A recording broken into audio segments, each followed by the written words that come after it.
So hello friends, welcome to my channel जहां हम सीखेंगे कॉमर्स एक बहुत ही मजेदार और आसान तरीके से।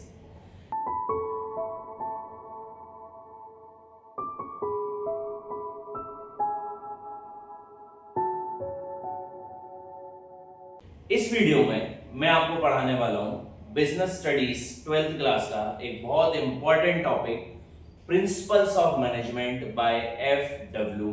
Taylor, Frederick Winslow Taylor. Frederick Winslow Taylor ने भी जैसे हमारे नॉर्मल प्रिंसिपल्स ऑफ मैनेजमेंट हैं इसी प्रकार से प्रिंसिपल्स ऑफ मैनेजमेंट दिए, बट उनका सोचने का तरीका, उनका जो एम्प्लॉइज हैं उनको टैकल करने का तरीका थोड़ा सा डिफरेंट था। सो वो जो 14 प्रिंसिपल्स ऑफ बेसिक मैनेजमेंट हमने सीखे, उसके अलावा उन्होंने 4 अलग प्रिंसिपल्स दिए। उसके अलावा कई सारी टेक्निक्स उन्होंने निकाली ऑफ मैनेजमेंट। तो इस वाली वीडियो में अपन कंप्लीट करेंगे उसके साइंटिफिक प्रिंसिपल्स ऑफ मैनेजमेंट कि वो क्या है, किस तरीके से काम करते हैं और क्या-क्या उनके मीनिंग्स होते हैं। ये अगर क्वेश्चन पेपर्स में आते हैं, आपके बोर्ड्स एग्जाम में आते हैं, तो हम उनको किस तरीके से आंसर लिख कर आएंगे, ये सारी चीजें अपन इस पूरी वीडियो में कंप्लीट करेंगे। चलिए शुरू करते हैं। बात करें एफ.डब्ल्यू. टेलर के प्रिंसिपल्स ऑफ मैनेजमेंट की, तो एफ.डब्ल्यू. टेलर के द्वारा दिया गया पहला प्रिंसिपल ऑफ मैनेजमेंट है science not rule of thumb. कोई भी मैनेजमेंट या मैनेजरियल एक्टिविटी एक साइंस है। बेसिकली साइंस होता क्या है, अगर हम normal day to day life के हिसाब से समझें कि what do you mean by science, तो सर साइंस या साइंस से रिलेटेड कोई भी चीज है, वो सब चीज जो कि टेक्निकली प्रूवन है ना। अपन बोलते हैं ना कि साइंस के जितने भी लॉज होते हैं वो कहीं ना कहीं प्रूवन होते हैं। लाइक अगर आप बात करो कि every action is equal and opposite reaction, तो हर एक एक्शन का क्या होता है, इक्वल और अपोजिट रिएक्शन होता है। ये कहीं ना कहीं साइंटिफिकली प्रूवन है, ठीक है। तो क्योंकि ये साइंटिफिकली प्रूवन है इसलिए हम उसका यूज करते हैं। तो टेलर के द्वारा कहना है कि जो भी टेक्निक्स हम हमारी कंपनीज में यूज कर रहे हैं, they should be scientifically proven. वो सारी टेक्निक साइंटिफिकली प्रूवन होनी चाहिए। ये कोई रूल ऑफ थंब, मतलब पुराने जमाने की जो चीजें चली आ रही वो आपको यूज नहीं करना है, ठीक है। So you have to use all those tools, techniques or theories which are recently जो कि recently बनाई गई हैं या फिर जो कि recently अभी मार्केट में आई, ठीक है। जो पुराने तरीके हैं, ओल्ड तरीके हैं, उनको आपको यूज नहीं करना है because they are outdated. Clear? ये कहलाता है science not rule of thumb. Second is harmony not discord. What do you mean by harmony not discard? कि जो एम्प्लॉइज हैं और जो मैनेजमेंट है उनमें हार्मनी बनी रहनी चाहिए, डिस्कार्ड की भावना ना आए, ठीक है। हार्मनी नॉट डिस्कार्ड मतलब जो मैनेजमेंट है वो कभी भी हेट ना करे अपने एम्प्लॉइज को, और जो एम्प्लॉइज हैं वो कभी भी अपने मैनेजमेंट को हेट ना करे, ठीक। अगर ऐसा होता है, ये एक बहुत पुरानी कहावत भी है, कई सारे बिजनेसमैन इसको बोलते भी हैं कि आपका धंधा तभी अच्छा चल सकता है जब आपके एम्प्लॉइज आपसे खुश हैं। अगर आपके एम्प्लॉइज आपसे खुश हैं, आपके एम्प्लॉइज आपको ज्यादा तवज्जो दे रहे हैं, वो आपको ज्यादा अच्छा मानते हैं या फिर आपकी कंपनी को अच्छा मानते हैं, कंपनी की पॉलिसीज को अच्छा मानते हैं, देन आपकी कंपनी कभी भी डूब नहीं सकती। आपके जो एम्प्लॉइज हैं, they should respect you, they should respect their own work, they should respect the company, they should respect the job। उनके मन में हमेशा हार्मनी बनी रहनी चाहिए, अपनापन बना रहना चाहिए कंपनी के प्रति, ठीक है। डिस्कार्ड की भावना ना आए कि अरे हमें कोई मतलब नहीं है इस कंपनी से। अगर ये भावना आपके एम्प्लॉइज में आ गई, आपकी कंपनी डूब जाएगी, ऐसा कहना था एफ.डब्ल्यू. टेलर का। So there should be harmony not discord. लोगों के बीच में, जो एम्प्लॉइज हैं और जो मैनेजमेंट है, उनके बीच में हार्मनी बनी रहनी चाहिए, डिस्कार्ड की भावना आनी नहीं चाहिए। That is known as harmony not discord.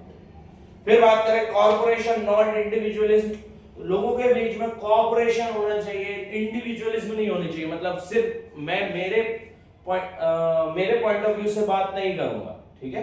कि सपोज मान लो कि मैं अगर किसी कंपनी में जॉब कर रहा हूं और मैं वहां पर एक मैनेजर हूं, तो मैं सिर्फ अपना डेवलपमेंट नहीं सोचूंगा, मुझे ओवरऑल डेवलपमेंट के बारे में सोचना है। Same with company also, company खुद के डेवलपमेंट के बारे में तो सिर्फ खुद के डेवलपमेंट के बारे में नहीं सोचेगी, कंपनी खुद के साथ साथ एम्प्लॉइज के डेवलपमेंट के बारे में भी सोचना चाहिए। It is a two way relation, give and take का रिलेशन है। आप हमारे बारे में सोचो, हम आपके बारे में सोचेंगे, तो ही कंपनी बेनिफिट ले पाएगी उस चीज का, ठीक है। सो कोऑपरेशन नॉट इंडिविजुअलिज्म, मतलब लोगों के बीच में कोऑपरेशन होना चाहिए, इंडिविजुअलिज्म की भावना नहीं आए, ठीक है, कि सिर्फ मैं मेरे लिए काम कर रहा हूं, वो जो मी वाली जो भावना है वो नहीं आना चाहिए, ठीक है।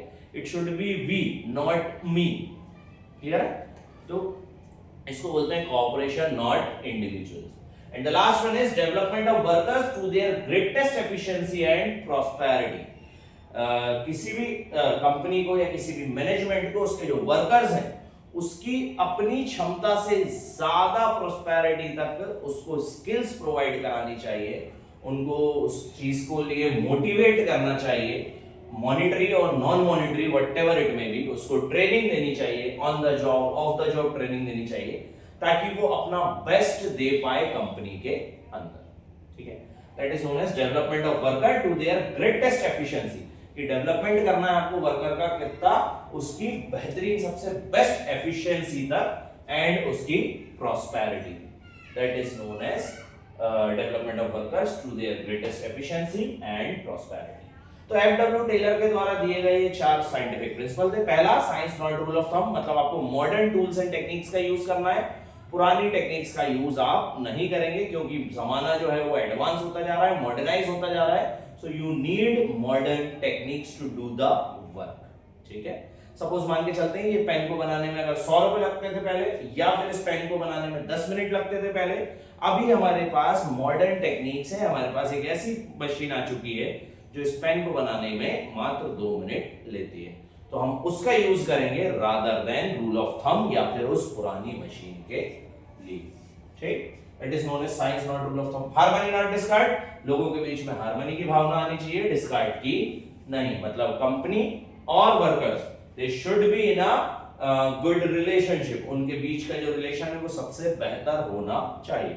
आप देखो हार्मनी नॉट डिस्कार्ड का एक बहुत अच्छा एग्जांपल, मैं एक बुक पढ़ रहा था, उसमें मेरे को मिला था दैट जापान के लोग इस फॉर्मूले को या इस वाले प्रिंसिपल को बहुत बेहतर तरीके से मानते हैं। किस तरीके से, कि एक कंपनी थी, उस कंपनी में अराउंड 5000 लोग काम करते थे, and due to some policies of the company वहां के जो एम्प्लॉइज थे उस कंपनी से खुश नहीं थे, तो कंपनी उन एम्प्लॉइज ने उस कंपनी का बिटरनेस नहीं किया कि हम छोड़ के दूसरी कंपनी में चले जाएंगे, या उन्होंने काम रोक दिया, इवन उन्होंने काम डबल ट्रिपल कर दिया अपना, और उस कंपनी का वो जो लॉ था उसके खिलाफ आंदोलन करने के लिए सारे एम्प्लॉइज ने अपने जो बाजू है उन पर क्या बांधी, ब्लैक कलर की स्ट्रिप्स बांधी।